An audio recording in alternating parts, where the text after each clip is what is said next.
This is Danny Flexen here for Seconds Out. Delighted to be joined by super welterweight, we have to say now, I guess, Josh Kelly. Josh, how are you? Yes, I'm good, bro. I'm good. You? Yeah, good. Thank you. You're back in action next week, but we saw you return about 5 weeks ago now against Peter Kramer. It was your first fight in 16 months. Long time out of the ring. How did it feel to be back in there?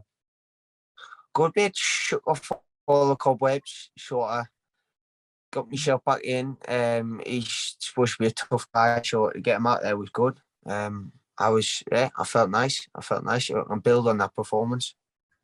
You picked up a nick in the second round, but you're back within 6 weeks of the fight, so presumably the cut wasn't that bad.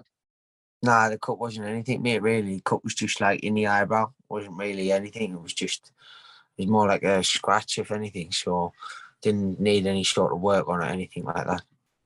Did you feel much pressure on your shoulders going into that one? Because you'd been out for so long, the last fight was obviously your only defeat as well. Yeah. Did you feel a bit of pressure to perform? I don't think, no, not really. I mean, if anything, I just felt like I was more relaxed going into this one, just because I was like, listen, it's been a long time. Just get back in there, do what you do. Just enjoy it. I'm trying to enjoy the boxing now instead of trying to put a lot of pressure on myself. Like I think when I was a kid, I was younger, I used to put a lot of pressure on my shoulders. Now I'm enjoying it, and it's a lot better for me. A lot better. What do you think's kind of caused that change? Why do you feel a lot freer, a lot more, free in yourself now?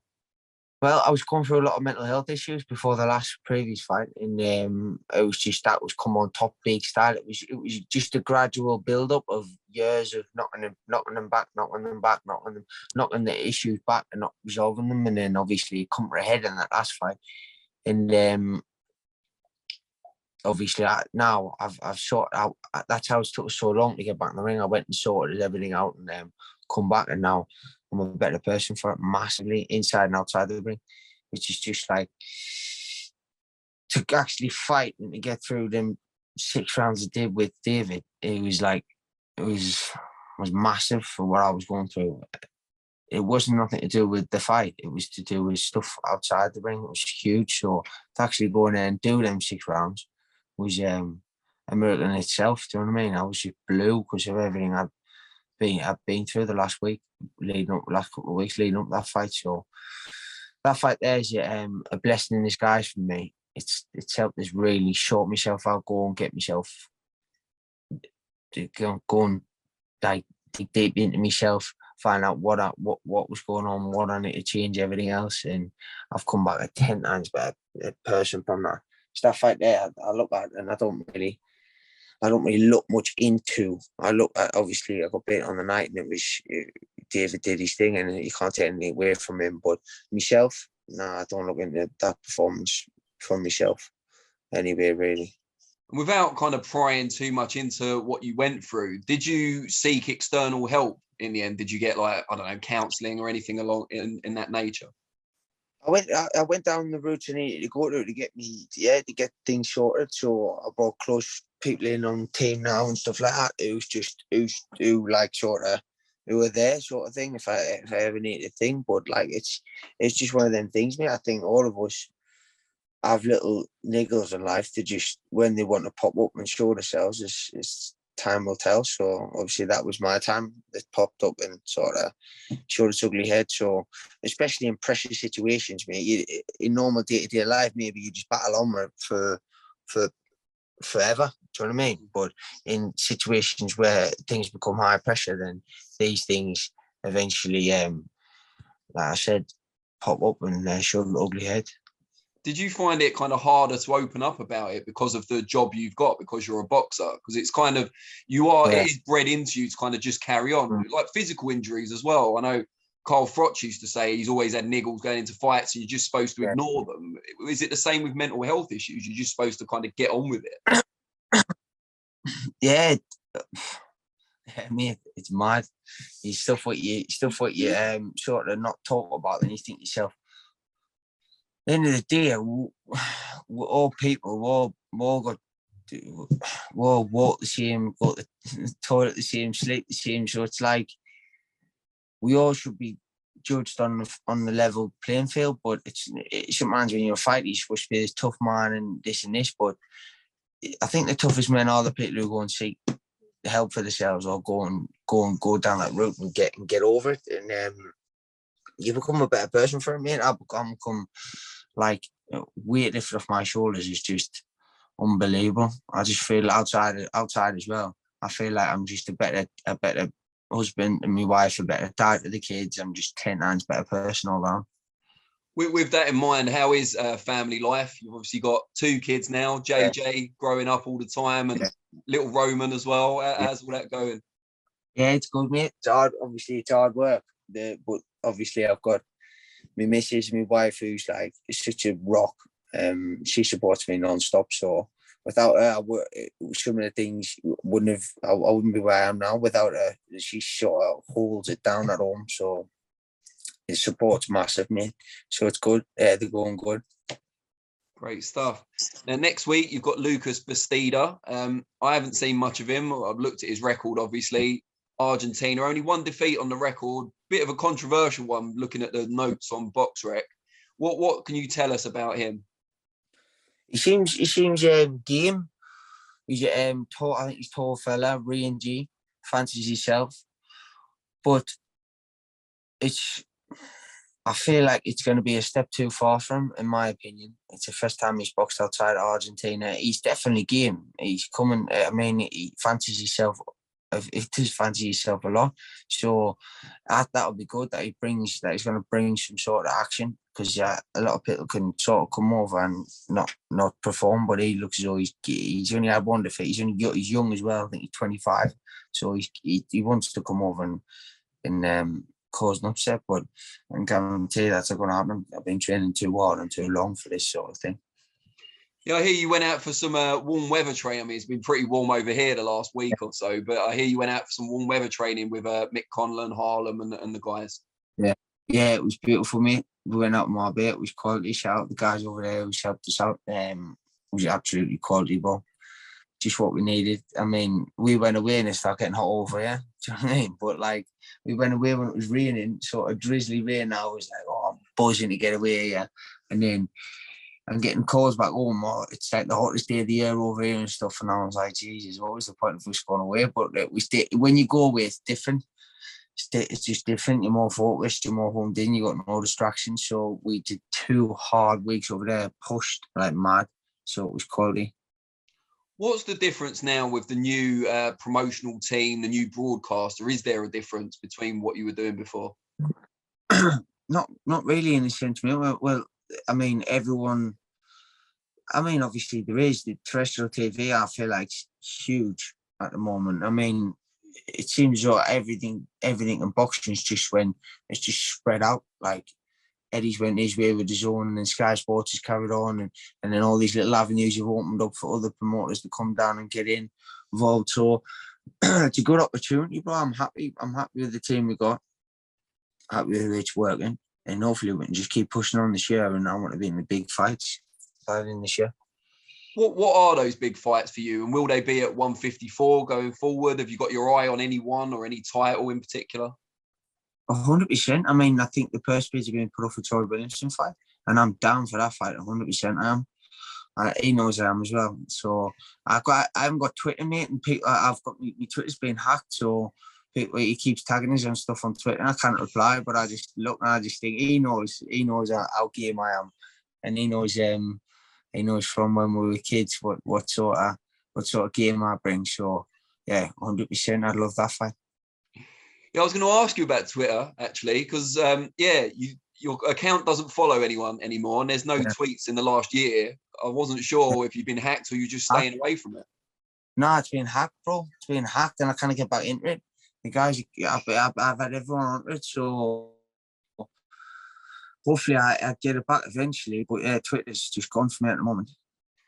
But it's heartening to hear you talk about the Troy Williamson fight, because I think it's a fight a lot of people would be excited about. Northeast Derby, 154, clash of styles as well. You've got that history between you. I mean, were you close as kids? Were you rivals as kids? What's the history? Nah, Troy's always been a little bit older than us, but we've always got on. He's a nice fella, Troy. He's a nice guy. we get on. Do you know what I mean? We speak. So he's a mate of mine, but obviously that gets put aside when you get in the ring. And we definitely put a show on for the North East 100%. Are you kind of keen to win that British title because you never got the opportunity to do so at welterweight? Is it something that the Lonsdale belt, is it something that means a lot to you? It's a nice belt. Obviously I've got my eye on like the top. I always come to the sport to get my eye on the top. So obviously the world title is what I'm looking for. But if the Lonsdale belt comes along with that, then I wouldn't say no, because it's a beautiful belt to win. And obviously I believe 100% I've got the game plan and the wrong style for Troy. Yeah, I think it's a really, really good fight. So hopefully it does come off. There was talk before the purse bids that they might be lining you up for a fight with Lewis Ritson, which again would be a Northeast derby, but just seemed a bit strange because he's been fighting at super lightweight recently. Yeah, well, they were going to say, he can move up to welterweight and I come back down to welterweight, and then we're in the middle. But like, that fight doesn't make sense unless it's a huge event, Newcastle versus Sunderland in the stadium, because for me, it doesn't move my career any further on. For him, I don't know what it does for him. Do you know what I mean? And I feel like I'd be huge. I'd be massive compared to him in that fight. And obviously, I believe I'd fully taken the skill ball, but it's just one of them, innit? I mean, it'd have to be on a huge scale to get that fight. Now looking at it, you'd have to really make it a big, massive event to be able to put that fight on. I mean, yeah, I'm fully confident going at that one. I just dig down to the body, and I think it's done. With that in mind, the kind of size difference and whether it's worth your time, if you like, what are your thoughts on the likely fight now between Conor Benn and Chris Eubank Jr.? Because a lot of people have criticised that for the same sort of reasons. I mean, yeah, I think that's a fight which probably is going to get made because the dads in the background, and the dads will sell that fight more than the sons, I think, eventually. But that's a fight where it's sort of it's a funny one. I don't think Conor's he's in a win-win position in that fight, sort of thing, because everyone thinks Chris is going to probably win the fight anyway. So it's one of them. Clever move, but at the same time, it's as a business move. It's probably makes sense for them, 100%. And long term for you, you said you're always looking at the very top. We talked about kind of immediate goals. Top of the division at the moment is Charlo. He's obviously likely to vacate at some point because he's undisputed. There'll be mandatory obligations. There's talk of him moving up to middleweight as well. Have you got your eye on one of those titles? I know the fight next week is for a WBO kind of fringe strap. So is that the route you're looking to go? Yeah, mate. I mean, I'm obviously, you got to look at the top all the time and see what's happening. I feel as though the only thing which separates me and the top is experience, time in the ring, and getting that little bit of like dealing with that adversity and different things like this. I mean, within the short period of time I've been a pro, like the fights I've had, I think I've dealt with a lot. I've got a lot of experience from them fights. I mean, the Ray Robinson fight was a tough fight. When you look at back on his record and think of he's the last person to beat Crawford as an amateur and stuff like this. Dribble Kavalauskas, like he was a tough guy. Avanesian, all these sort of guys built a big amount of experience for me. So 100% I'm looking up there, mate. And obviously, if he vacates and the title's spread out, then we get on the hunt for one of them, but 100%. How do you feel about that experience now? Do you think you were given too much too soon, or are you grateful for the experience now? Nah, I'm grateful for the experience. I think it'll be giving me another night in another and different mindset. I feel as though that fight's a totally different fight. But I mean, the first 5 rounds were clearly towards me, but then obviously I just lost. I just couldn't. To try to explain what I felt in the 6th round was weird. I never felt like that before ever. So it was a bit weird. But David did his job, mate. He can't take anything away from him. So that's what I say. You get in on the night, you do your thing, you decided to box, so there's no fucking excuses. But in my mind's eye, and anyone watching that fight and trying to take anything away from it from me to fight me, he's going to have a rude awakening when they get in the ring, because it's not the same guy I'm stepping in now. Do you find it hard to watch that fight back? No, sometimes. I mean, no, not really, to be honest with you. And I never really watch it back. As a person, as a fighter, I've come on so much from there within these last 16 months.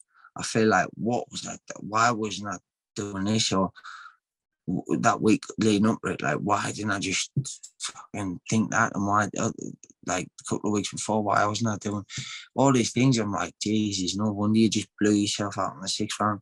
Like, how did you even get in the range? You know what I mean? I had 7 shots of caffeine. So 7 shots of caffeine within 10 minutes to walk out of it, to get myself up and out the changing room.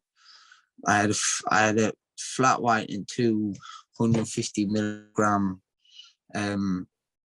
SIS shots. And I was on the ring walk. My mind was so not there, but my heart was going like this.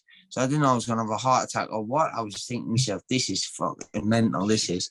But it was all part of the plan to get us into this sort of position, contact the people I have, be around the people I've got around us now, and keep my circle tight and keep myself moving forward and just enjoying the boxing. I'm guessing now, with the mindset you've got, that motivation that you use the caffeine and the shots to find, that will be there naturally now. Yeah, 100%. Me, I don't like. I was thinking, so what was I doing? What was I doing that week, man? Just fucking crazy, bro. Like, couldn't sleep either, because the anxiety of blowing myself up was getting too much. I just weren't sleeping, and then it was just madness. Just like some of the things I was doing, I was just like, how can you go and fight after that? Like, but I mean, now it's not the issue. Now I'm over that, and I mean, I did some crazy things that week there and the week before to try and get myself into the zone to fight, and it was just fucking a recipe for disaster. But obviously, it was a blessing in disguise. And you feel now, like, if something like that came up again, you started having those thoughts or feelings again, would you know what to do or who to turn to or whatever? 100%. Those weird, those on the shoulder sort of thing, with 100%. I know what it was. So I just, when they never started to creep in, even like all the time they do, mate, whenever they start to creep in, when things get closer or whatever, you just sort of, I just laugh to myself and think, this is why would I, like, your mind always goes back to what it was and what it tries to put itself back into back in the mode where it tries to save itself, because you're going into a high pressure situation. It's like, nah, so I know how to deal with things now, mate. I'm on the right path. Good. I'm glad. It's good to hear, and I'm looking forward to the fight next week. So thank you. You're active, which is good as well. So let's hope you get at least one more in before the end of the year as well. 100%. Hopefully it's a big one as well. Yeah, well, I'm sure Troy will be watching, so maybe he'll let go a bit on Twitter now. 100%. Yeah, I think he's sitting at ringside, so I'll give him a little win after I win next week. Let's hope they don't do Shields and Marshall, where they just drag them together straight after the fight. We're all right, us. We're all right. We'll be all right, me and Troy, boy. He knows our game well. I mean, he knows I'm not gonna pull out of any sort of fight like that. I'm in this sport for them fights, so I can't wait. Great stuff. Well, I'm sure a lot of people will be glad to hear it. First, we got this guy, so run over this guy first. Yeah, Bastida first. Yes, sir. All right, mate. Really, really appreciate it. And look forward to seeing you soon. Thank you, Dan. I'll catch you up, mate. I'll see you later, bro. Take care, mate.